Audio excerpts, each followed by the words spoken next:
Good afternoon बच्चों।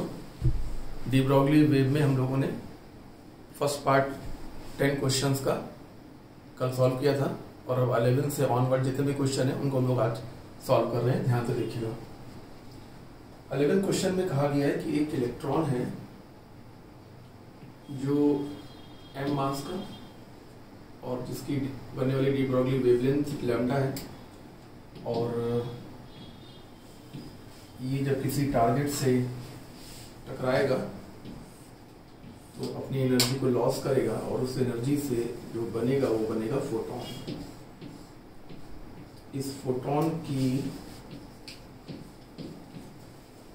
D Broglie wavelength हमको find करनी है। जो फोटॉन निकल रहा है उसकी डी ब्रॉगली वेवलेंथ, जिसे हम लोग कट ऑफ वेवलेंथ के नाम से भी जान सकते हैं, वो हमको फाइंड करना है। क्वेश्चन समझ में आ गया होगा। आइए इसको सॉल्व करते हैं। पहले तो हम ये देखें कि फोटॉन के लिए जो लैम्डा होगा वो होगा h/p, ठीक है ना।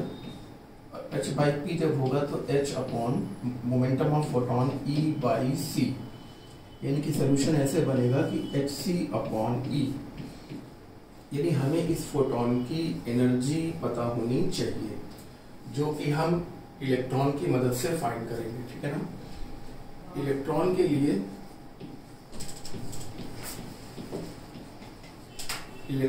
लिए जो डी ब्रॉगली वेवलेंथ होगी वो h/p, और p का मतलब हो गया √2mk, ठीक है ना। तो यहाँ से अगर हम इसको स्क्वायर कर दें तो ये हो जाएगा h²/2mk। इस तरीके से इलेक्ट्रॉन की काइनेटिक एनर्जी आ गई है h²/2m लैम्डा का स्क्वायर। ये इलेक्ट्रॉन की काइनेटिक एनर्जी हमने फाइंड कर ली, ठीक है ना। अब आप ध्यान से देखेंगे तो क्योंकि energy of photon energy of electron के बराबर होगा, क्योंकि ये इलेक्ट्रॉन एक ही टक्कर में अपनी सारी एनर्जी को लॉस करेगा और फोटॉन में कन्वर्ट हो जाएगा, वो एनर्जी फोटॉन में कन्वर्ट हो जाएगी। तो यानी कि इलेक्ट्रॉन की जो टोटल काइनेटिक एनर्जी होगी वो फोटॉन की एनर्जी के बिल्कुल बराबर होगी, या हम कह सकते हैं फोटॉन की जो एनर्जी होगी वो इलेक्ट्रॉन की काइनेटिक एनर्जी के बराबर होगी। तो यहाँ से हम लोगों ने देखा कि इलेक्ट्रॉन की kinetic energy h²/2m lambda square, ठीक है ना। और अब आ जाइए फोटॉन की डी ब्रॉगली वेवलेंथ, जो कि हम लोगों ने पहले देखा h/p। फोटॉन के लिए हम मोमेंटम को लिखते हैं E/c, यानी कि hc/e। तो हम यहाँ पर इसकी वैल्यू को पुट कर देंगे तो hc/h² h²/2m लैम्डा स्क्वायर। तो एक h से h कैंसिल हो जाएगा और ऊपर बचेगा c, और नीचे वाला ये फैक्टर भी ऊपर जाएगा तो 2m लैम्डा स्क्वायर c ऊपर रहेगा और एक h नीचे रहेगा, क्योंकि ये h इस h एक h को कैंसिल करेगा तो नीचे एक h रहेगा और ये फैक्टर ऊपर चला जाएगा। ये देखिए अपॉन के नीचे फिर से अपॉन है तो ऊपर जाएगा, तो 2m लैम्डा स्क्वायर c/h। आपका रिजल्ट है 2m lambda square c/h। Option A correct है। क्वेश्चन बहुत अच्छा है, इंपॉर्टेंट है, आने लायक क्वेश्चन है।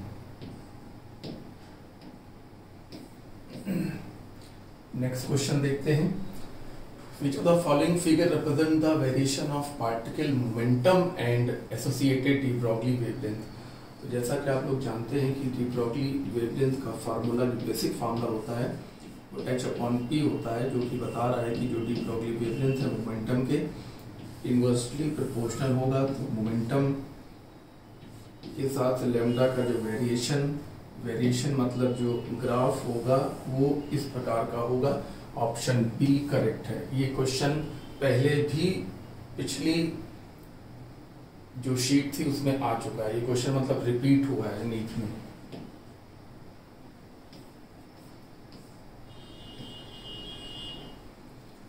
Light of wavelength 500 nanometer. एक फोटॉन है जिसकी वेवलेंथ है 500 नैनोमीटर। वो एक मेटल पर गिरता है जिसका वर्क फंक्शन दिया हुआ है 2.28 इलेक्ट्रॉन वोल्ट। तो उससे जो इलेक्ट्रॉन निकलेगा, इस प्रोसेस से जो ये फोटोन गिरा और ये इलेक्ट्रॉन निकला, तो इस प्रोसेस से जो इलेक्ट्रॉन निकलेगा उसकी डी ब्रॉगली वेवलेंथ हमको फाइंड करनी है। तो D Broglie wavelength of electron हमको फाइंड करनी है, क्वेश्चन मैंने आपको बता दिया। तो उसके लिए हमको या तो इसकी वेलोसिटी चाहिए या इसकी काइनेटिक एनर्जी चाहिए। तो हम समझते हैं कि हम इस इलेक्ट्रॉन की काइनेटिक एनर्जी को फाइंड कर लें। कैसे फाइंड करेंगे?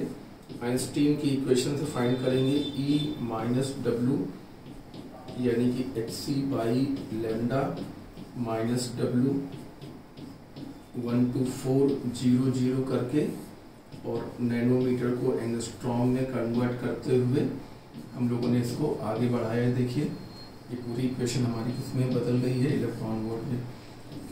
क्योंकि जब हम hc को 12400 लिख देते हैं तो ये वेवलेंथ एंगस्ट्रॉम में लिखी जाती है और पूरी चीज इलेक्ट्रॉन वोल्ट में होती है। ठीक है, तो इसको हम लोग सॉल्व कर लेंगे बड़े आराम से।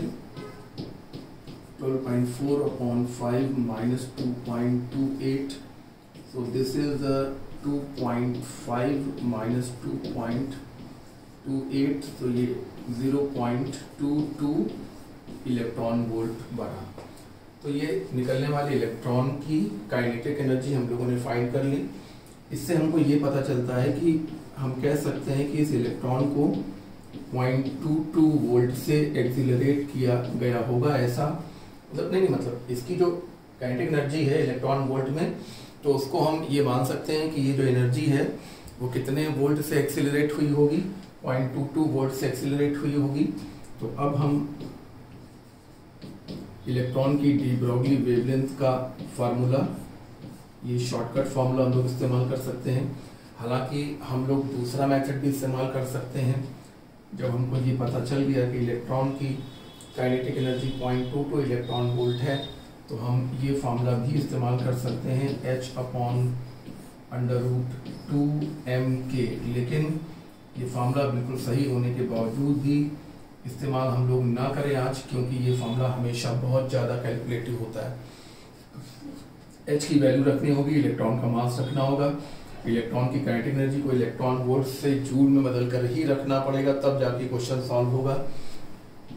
तो इसलिए हम इस फॉर्मूले से क्वेश्चन को सॉल्व ना करें, बल्कि हम लोग ये समझें कि अगर किसी इलेक्ट्रॉन की काइनेटिक एनर्जी 0.22 इलेक्ट्रॉन वोल्ट है, तो हम ये कल्पना कर सकते हैं, हम ये इमेजिन कर सकते हैं कि वो 0.22 वोल्ट से एक्सिलरेट कराया जाता हुआ इलेक्ट्रॉन होगा। और तब हम इस फॉर्मूले का इस्तेमाल करके ऐसे क्वेश्चन को बहुत ही आसानी से सॉल्व कर पाएंगे। तो 12.3/√0.22, तो 12.3/0.5, 0.22 का रूट अप्रॉक्सीमेटली 0.5 होगा, जो कि 123/5 होगा। और ये लगभग 25 एंगस्ट्रॉम के आसपास का रिजल्ट है। और आंसर हमको मीटर में चाहिए। अगर आंसर हमको मीटर में चाहिए तो 25 × 10⁻⁻10 मीटर, या हम कह सकते हैं 2.5 × 10⁻⁻9 मीटर। ठीक है ना? ये देखिए डी ब्रॉगली वेवलेंथ आ गई। अच्छा, अब ये देखिए ये इलेक्ट्रॉन की मैक्सिमम काइनेटिक एनर्जी है, इसलिए ये इलेक्ट्रॉन की मिनिमम डी ब्रॉगली वेवलेंथ होगी। और जब ये मिनिमम वैल्यू है तो इसका मतलब है कि हमें ये कहना चाहिए कि इलेक्ट्रॉन की काइनेटिक एनर्जी, इलेक्ट्रॉन की डी ब्रॉगली वेवलेंथ इस वैल्यू से बड़ी या बराबर होनी चाहिए। ऐसा हम क्यों कह रहे हैं? क्योंकि ये इलेक्ट्रॉन की मिनिमम काइनेटिक एनर्जी है। हाँ जी, ये देखिए ये इलेक्ट्रॉन की मैक्सिमम काइनेटिक एनर्जी है, तो ये इलेक्ट्रॉन की मिनिमम वेवलेंथ है। और मिनिमम का मतलब है कि वेवलेंथ इतना या इससे ज्यादा होनी चाहिए। मतलब मिनिमम का मतलब है उससे कम नहीं बल्कि उससे ज्यादा होनी चाहिए। क्वेश्चन अच्छा इंपॉर्टेंट है, ऑप्शन ए सही है।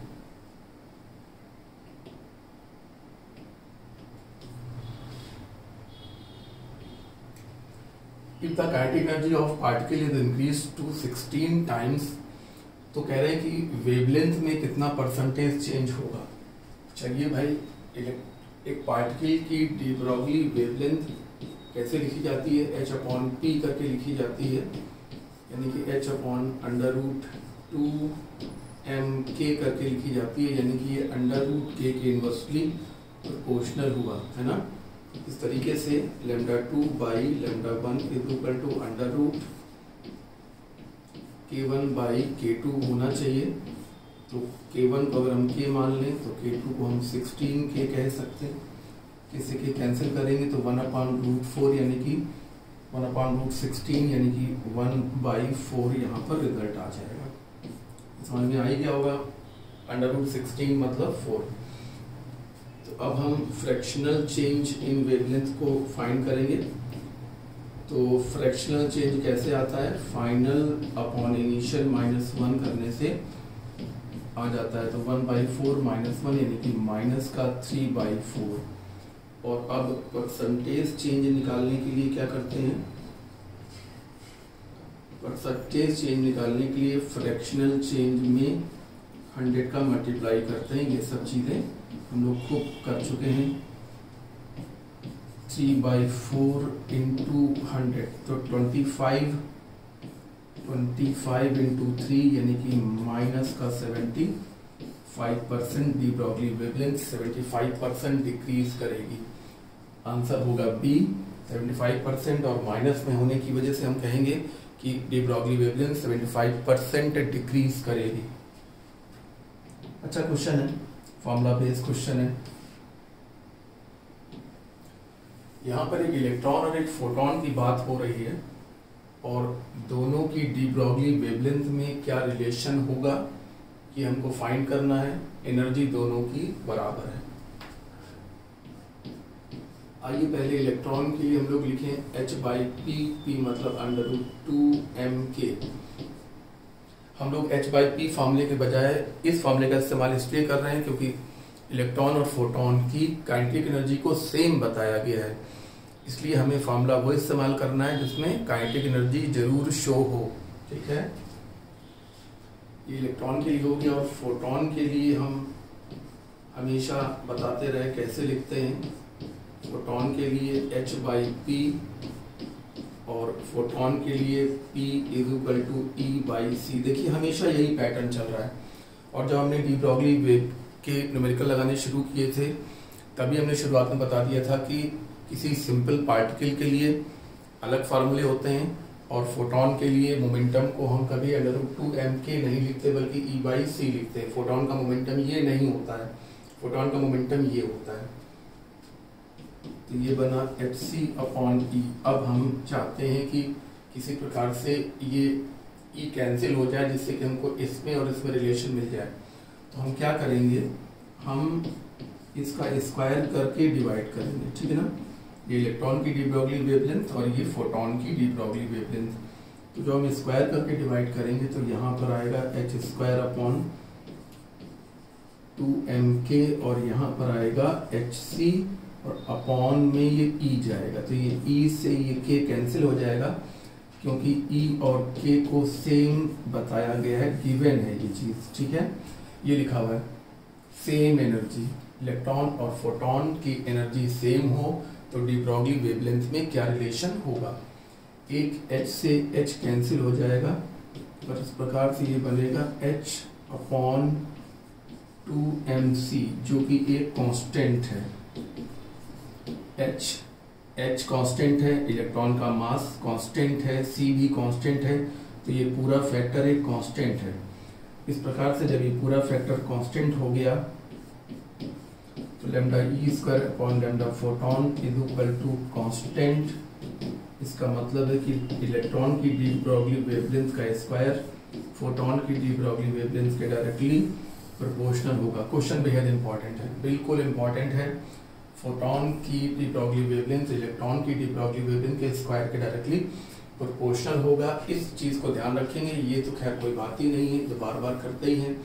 गलती जो होगी वो यहाँ पर होगी, ये ठीक है ना। फोटोन के लिए h/p लिखते हैं हमेशा डी ब्रॉगली वेवलेंथ को, h/p और फोटॉन का मोमेंटम √2mk नहीं बल्कि e/c होता है, वही यूज करते हुए आप इस प्रकार के किसी भी क्वेश्चन को आसानी से निकाल सकते हैं।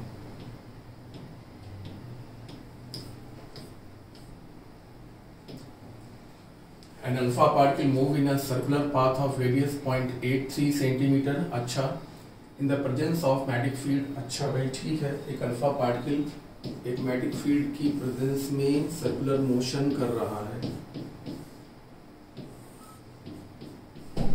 ये एक मैग्नेटिक फील्ड दिखाई गई है, देखिए, और इस मैग्नेटिक फील्ड में एक alpha particle continuously circular motion कर रहा है। तो इसकी डी ब्रॉगली वेवलेंथ हमको फाइंड करनी है। रेडियस r है, मास m है। चलिए तो यहीं से शुरुआत करते हैं। Radius is equal to mv upon qb। तो यहाँ से mv की वैल्यू है r/qb, ठीक है ना। mv की इस वैल्यू को हम डी ब्रॉगली वेवलेंथ के लिए इस्तेमाल करेंगे। तो डी ब्रॉगली वेवलेंथ h/p यानी कि h अपॉन mv और mv की वैल्यू r/qb।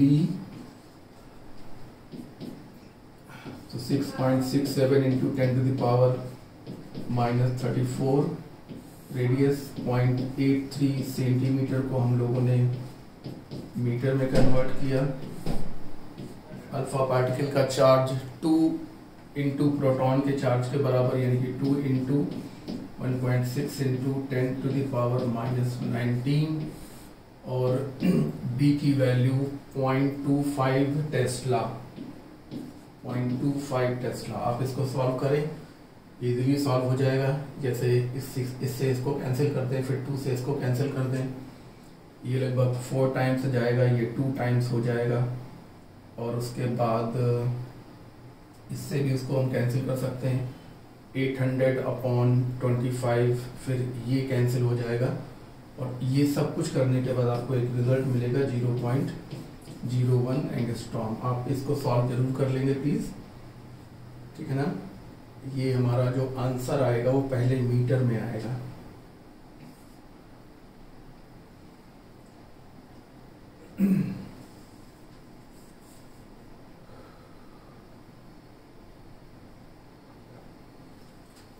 इंटू 10⁻⁻10 मीटर, और इस मीटर को हम एंगस्ट्रॉम में कन्वर्ट करेंगे तो 0.01 एंगस्ट्रॉम ये रिजल्ट आपको मिल जाएगा। बहुत ये आप सॉल्व करेंगे, बिल्कुल डिट्टो यही रिजल्ट आएगा, ठीक है ना। पहले आंसर मीटर में इसलिए आएगा क्योंकि हमने सारा काम SI यूनिट में किया है। एच को हमने SI में लिखा है, मास को SI में लिखा है, हर चीज को हमने SI में लिखा है। तो ये आंसर पहले तो मीटर में आएगा, उसके बाद ये एंगस्ट्रॉम में कन्वर्ट हो जाएगा।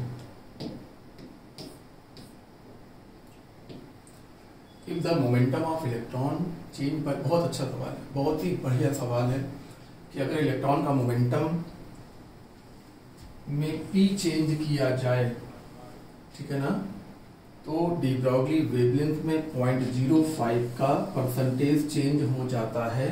तो इनिशियल मोमेंटम ऑफ इलेक्ट्रॉन हमको फाइंड करना है। बहुत ही ज्यादा बढ़िया क्वेश्चन है। Lambda is equal to h/p, so we can say that p is equal to h/λ। तो अब हम लोग चेंज का फॉर्मूला इस्तेमाल करेंगे। लैम्डा नीचे होने की वजह से माइनस डेल्टा लैम्डा होगा, h एक कांस्टेंट है, यानी कि ये देखिए ये चल रहा है। तो p inversely proportional to lambda, इसके डेल्टा p अपॉन p, ये fractional change in momentum is equal to minus इसलिए क्योंकि जब ये ऊपर जाएगा तो माइनस साइन इसके ऊपर राइज करेगा। तो minus sign fractional change in de Broglie wavelength. तो ये P दिया हुआ है, और ये देखिए ये कौन सा P होता है, ये P होता है initial is equal to minus, और 0.5% का चेंज किया। ये देखिए 0.5% चेंज्ड बाय 0.5%। मोमेंटम में P का चेंज हुआ है और डी ब्रॉगली वेवलेंथ का परसेंटेज चेंज दिया हुआ है, मोमेंटम का चेंज दिया हुआ है। समझिए बात को, मोमेंटम का चेंज दिया हुआ है और डी ब्रॉगली वेवलेंथ का परसेंटेज चेंज दिया हुआ है और इनिशियल मोमेंटम ऑफ इलेक्ट्रॉन पूछा गया है। तो ये आपका 0.5/100, ये 1/200 बना, क्योंकि जब ये डेसिमल हम हटाएंगे तो यहाँ पर 0 लगाएंगे और जब अब हम कट करेंगे तो कितना आ जाएगा, माइनस माइनस प्लस और 2, हाँ 5 2 जा 10 और ये देखिए 0 0। ये कैलकुलेशन आपको समझ में आ गया। डेसिमल हटाया, 0 बढ़ाया, माइनस माइनस प्लस हो गया, 5 से काटा तो 5 2 जा 10 और ये 0 0 1/200। इस तरीके से change in momentum upon initial momentum 1/200, इसलिए इलेक्ट्रॉन का इनिशियल मोमेंटम 200t होगा। क्वेश्चन बेहद इंपॉर्टेंट है। इस प्रकार का क्वेश्चन अगर आपका पहले से करा हुआ नहीं है, मैं आपकी बात कर रहा हूँ कि अगर आपका पहले से करा हुआ नहीं है, हम लोग की देखो बात अलग हो जाती है, हम लोग ये सब देखते हैं समझते हैं तो हम लोग समझ जाते हैं कि क्या करना है। लेकिन आपकी बात हम करें तो अगर आप ऐसा क्वेश्चन आपका करा हुआ नहीं है तो डेफिनेटली आप इसमें उलझ जाएंगे, बहुत लंबे कैलकुलेशन में फंस जाएंगे, जबकि ये बहुत ही आसानी से सॉल्व होने वाला क्वेश्चन है। मान लीजिए कि मैं आपसे कहता हूँ कि कोई चीज ए है जो कि कांस्टेंट अपॉन बी है, ठीक है ना, और ये क्या है, ए क्या है यहाँ पे, कांस्टेंट है, यानी कि ए इनवर्सली प्रोपोर्शनल टू बी है। ऐसे किसी भी सवाल में अब आपको क्या करना है, fractional change in A will be equal to minus times fractional change in B. ये देखिए डायरेक्टली आप ये भी कर सकते हैं कि percentage change in A is equal to minus times percentage change in B, और इसी टेक्निक से इस क्वेश्चन को बहुत इजी वे में सॉल्व किया गया है। अगर आप ये टेक्निक इस्तेमाल नहीं करते हैं तो ये क्वेश्चन सॉल्व करने में आपको टाइम भी ज़्यादा लगेगा और गलत होने के चांस भी ज़्यादा रहेंगे।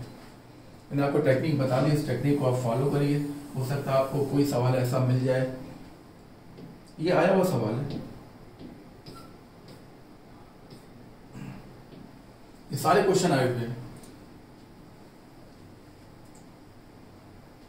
इलेक्ट्रॉन माइक्रोस्कोप में जो इलेक्ट्रॉन यूज किया गया उसके जो पोटेंशियल डिफरेंस है वो 25 किलो वोल्ट है।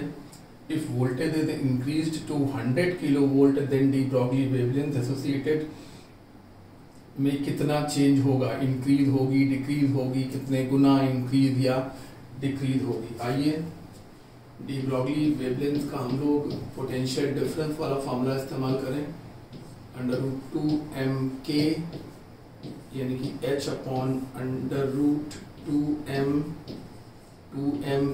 डेल्टा v यानी कि de Broglie wavelength √ potential difference के इनवर्सली प्रोपोर्शनल है। इसलिए हम कह सकते हैं λ2 upon λ1 is equal to √ delta v1 upon delta v2। तो पोटेंशियल डिफरेंस पहले तो 25 था और बाद में उसको 100 किलो वोल्ट किया गया, तो ये √1/4 यानी कि ये बना 1/2 λ2/λ1, इसलिए बाद वाली डी ब्रॉगली वेवलेंथ पहले से हाफ हो जाएगी, डिक्रीज्ड बाय 2 टाइम्स। ये सही ऑप्शन है, आराम से क्वेश्चन सॉल्व हो गया, दोबारा बताने की आवश्यकता तो नहीं है। ये डी ब्रॉगली वेवलेंथ का बेसिक फॉर्मूला है h/p, और मोमेंटम को काइनेटिक एनर्जी में हम ऐसे कन्वर्ट करते हैं और काइनेटिक एनर्जी को हम पोटेंशियल डिफरेंस से इस प्रकार से रिलेट करते हैं। इस तरीके से हमें ये एक प्रॉपर रिलेशन मिला और इससे हमने क्वेश्चन को सॉल्व कर लिया।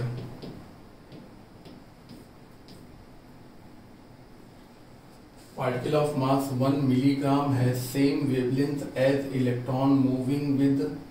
देखिए एक पार्टिकल की जो डी ब्रॉगली वेवलेंथ बताई जा रही है,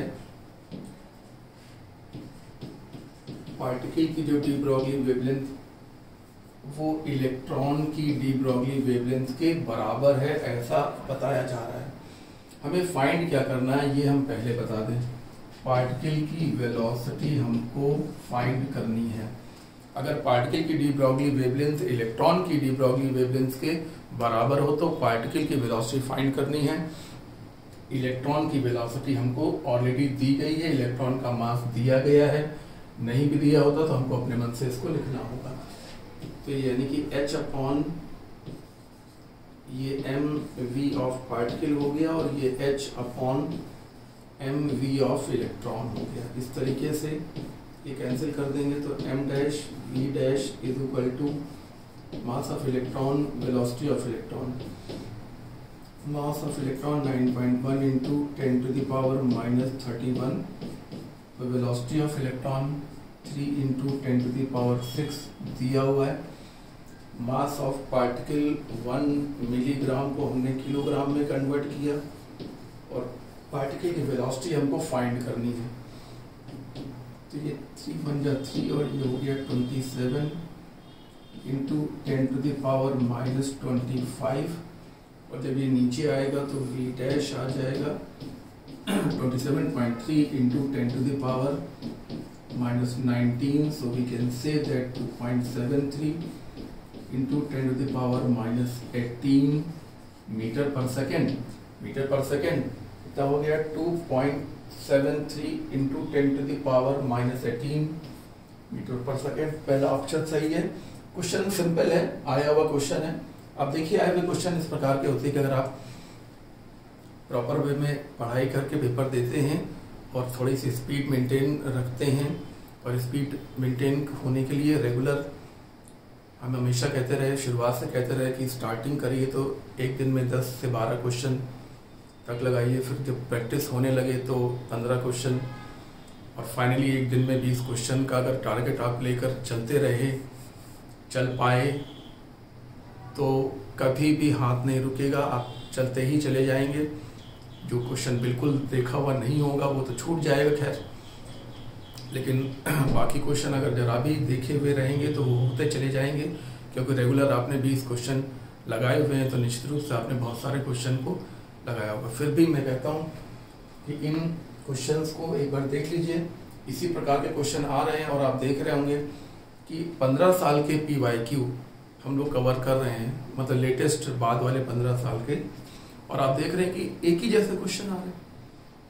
कभी बीच में ऐसा हुआ कि बड़ा डिफरेंट टाइप क्वेश्चन आ गया, जैसे अभी मैंने क्वेश्चन बताया था जिसमें lambda is equal to h by p था, यानी कि p is equal to h by lambda था, यानी कि p लैम्डा के इनवर्सली प्रोपोर्शनल था, यानी कि fractional change in momentum upon initial momentum बराबर फ्रैक्शनल चेंज इन वेवलेंथ। ये देखिए ये क्वेश्चन थोड़े अलग टाइप का था, तो ऐसा क्वेश्चन कभी कभी आता है और वो भी आपने देख लिया कि कैसे सॉल्व होगा।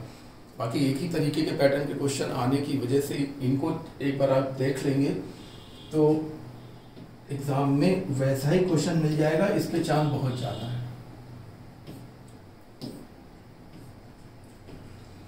The following particles are moving with the same velocity, then maximum de Broglie wavelength will be for proton है, न्यूट्रॉन है, अल्फा पार्टिकल है और बीटा पार्टिकल। अच्छा ओके, यहाँ पर आप ध्यान देंगे तो डी ब्रॉगली वेवलेंथ जो कि h अपॉन p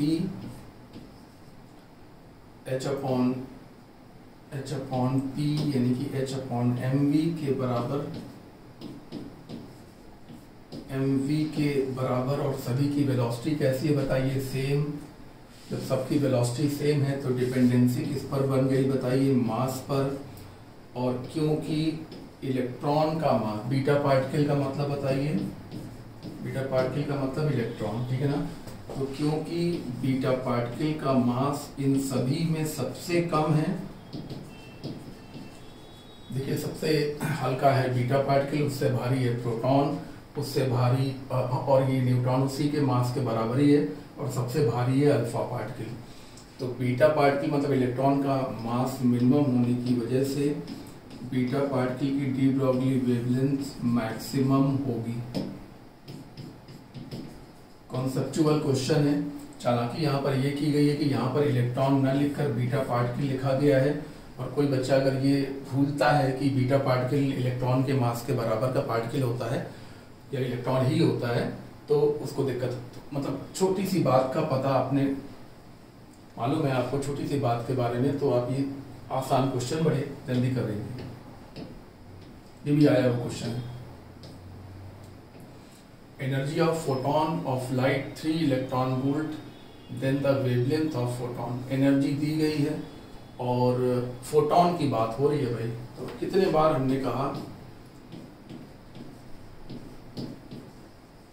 हमने कहा कि फोटोन के लिए भी यही फॉर्मूला इस्तेमाल होता है, लेकिन मोमेंटम को √2m के नहीं बल्कि E/c लिखकर क्वेश्चन को सॉल्व किया जाता है। तो ये हो गया hc/E। अब हम इसको 12400 अगर लिखते हैं तो हमें इसको इलेक्ट्रॉन वोल्ट में लिखेंगे और ये आंसर हमारा एंगस्ट्रॉम में आएगा।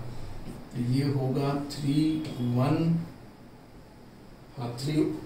हो गया, फिर ये 3 हो गया और ये 4 3 4 जा 12, फिर 1 जा, फिर 3 3 जा 9, 3 3 जा 9। तो ये रिजल्ट आपका एंगस्ट्रॉम में है और आंसर नैनोमीटर में है। तो एंगस्ट्रॉम को नैनोमीटर में बदलने के 10 से डिवाइड करेंगे, है ना। तो ये 413.3 नैनोमीटर, ठीक है। 413 क्या हो गया, अच्छा ठीक है, वो इसलिए हुआ है क्योंकि ये वैल्यू जो होती है वो 12,12375 होती है, जिसको हमने राउंड ऑफ कर लिया है, पूरा कर लिया है 12,400। इसकी वजह से आंसर हल्का सा डिफर कर रहा है। रिजल्ट आएगा बी, ठीक है ना। अब मैच करा लीजिए, बहुत ही कम डिफरेंस है, केवल 1 नंबर का 1 डिजिट का डिफरेंस है और वो इस अप्रोक्सीमेशन की वजह से हुआ है, ठीक है।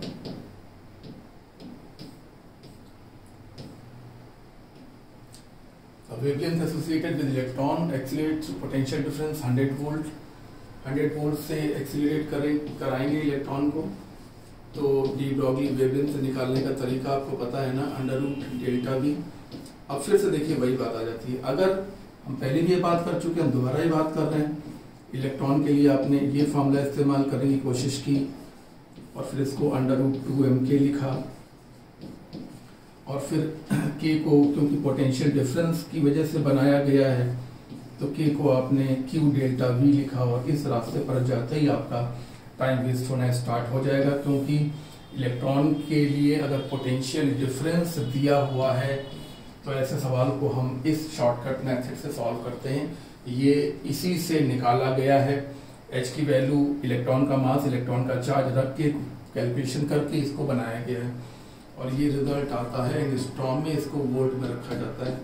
तो 12.3/100, सो 12.3/10 यानी कि ये 1.23 एंगस्ट्रॉम। कितनी इजीली सॉल्व हो गया, 1.23 एंगस्ट्रॉम। ये लीजिए ऑप्शन डी हो गया। तो मेरे कहने का मतलब है कि ये फॉर्मूला तो बिल्कुल सही है, लेकिन जब पोटेंशियल डिफरेंस दिया होता है तब इस फॉर्मूले का इस्तेमाल नहीं करना चाहिए, बल्कि इस फॉर्मूले का इस्तेमाल करना चाहिए।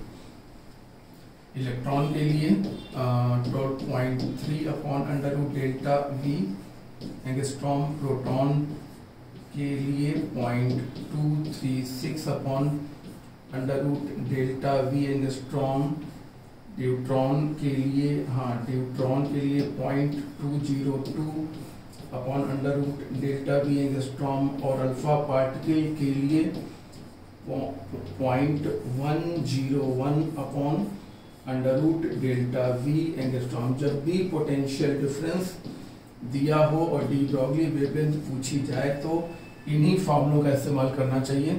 और इन्हीं 4 पार्टिकल्स में से किसी एक का सवाल हमेशा आया है और आप देख रहे हैं इतने सवालों के माध्यम से कि हर बार ये सवाल इलेक्ट्रॉन के लिए ही आया है सबसे ज्यादा बार, जबकि प्रोटॉन, न्यूट्रॉन और अल्फा पार्टिकल के लिए क्वेश्चन कम बार आया है। लेकिन चारों तैयार होना जरूरी है, ठीक है।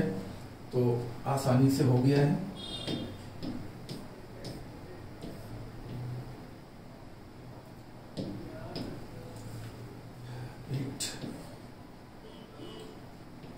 एक इलेक्ट्रॉन की काइनेटिक एनर्जी 100 इलेक्ट्रॉन वोल्ट है, तो डी ब्रॉगली वेवलेंथ फाइंड करनी है। अब मेरी बात समझिए, अगर इलेक्ट्रॉन की काइनेटिक एनर्जी 100 इलेक्ट्रॉन वोल्ट है तो आप ये कल्पना कर सकते हैं कि इसको कितने वोल्ट से एक्सेलरेट किया गया होगा, 100 वोल्ट से। ये एक जरूरी बात, छोटी बात, लेकिन अक्सर स्टूडेंट के मन से निकल जाती है, जिसकी वजह से वो लंबे कैलकुलेशन में फंसने लगते हैं। अगर किसी इलेक्ट्रॉन की काइनेटिक एनर्जी या किसी भी चार्ज पार्टिकल की काइनेटिक एनर्जी 100 इलेक्ट्रॉन वोल्ट है, इसका मतलब है कि आप कल्पना कर सकते हैं, आप मान सकते हैं कि उसको 100 वोल्ट से एक्सेलरेट किया गया होगा। बात इलेक्ट्रॉन की नहीं है, बात किसी भी पार्टिकल की है। मान लीजिए किसी चार्ज पार्टिकल की काइनेटिक एनर्जी 1000 इलेक्ट्रॉन वोल्ट है, इसका मतलब ये है कि हम कल्पना कर सकते हैं, हम ये इमेजिन कर सकते हैं, मान सकते हैं कि उस पार्टिकल को 1000 वोल्ट से एक्सेलरेट किया गया होगा। और अगर ऐसा है तो हम अपना डी ब्रॉगली वेवलेंथ के लिए बना बनाया फॉर्मूला इस्तेमाल करेंगे, 12.3 upon under root delta V, और ये रिजल्ट आएगा एंगस्ट्रॉम में। पोटेंशियल डिफरेंस को हमें वोल्ट में रखना है, तो ये क्वेश्चन पिछले क्वेश्चन से मैच कर दिया, जबकि दोनों के पूछे जाने का तरीका बिल्कुल डिफरेंट है पर सॉल्व करने का तरीका बिल्कुल सेम है।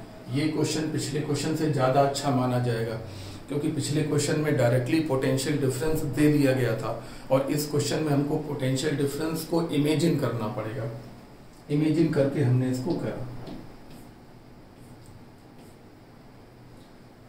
और de Broglie wavelength of any particle जिसका मास m है और वेलोसिटी v है, तो लैम्डा डी ब्रॉगली वेवलेंथ का फॉर्मूला h/p। और देखिए ये लेटेस्ट नहीं है, ये थोड़ा पुराना क्वेश्चन है और इसलिए इसको इतनी आसानी से पूछ लिया गया है। डी ब्रॉगली वेवलेंथ h/p और momentum of particle mass into velocity, तो आपका ऑप्शन ये हो गया। तो ये शीट आपकी कंप्लीट हो गई है, और अब हम लोग अगला शीट एटॉमिक स्ट्रक्चर करेंगे, और एटॉमिक स्ट्रक्चर के बाद हम लोग मैकेनिक्स के चैप्टर्स में आएंगे। तो इतनी चीज़ों को आप तैयार करते जाइए कि वाइकी वगैरह जल्दी जल्दी देख लेने की ज़रूरत है, क्योंकि आप देख पा रहे होंगे कि एक ही मतलब लिमिटेड फार्मूले हैं जिनसे सवाल आ रहा है, और इसका अंदाज़ा PYQ से ही लगता है, क्योंकि PYQ लगाने से ही इस बात का अंदाज़ा लग जाता है कि बार बार कौन सा फार्मूला ज़्यादा फ्रिक्वेंटली इस्तेमाल हो रहा है। उससे एक आइडिया लग जाता है, और ये अंदाज़ा लग जाता है कि हमें किस प्रकार के फार्मूलों पर बेस्ड क्वेश्चन को देख के एग्ज़ाम को देने जाना चाहिए। ठीक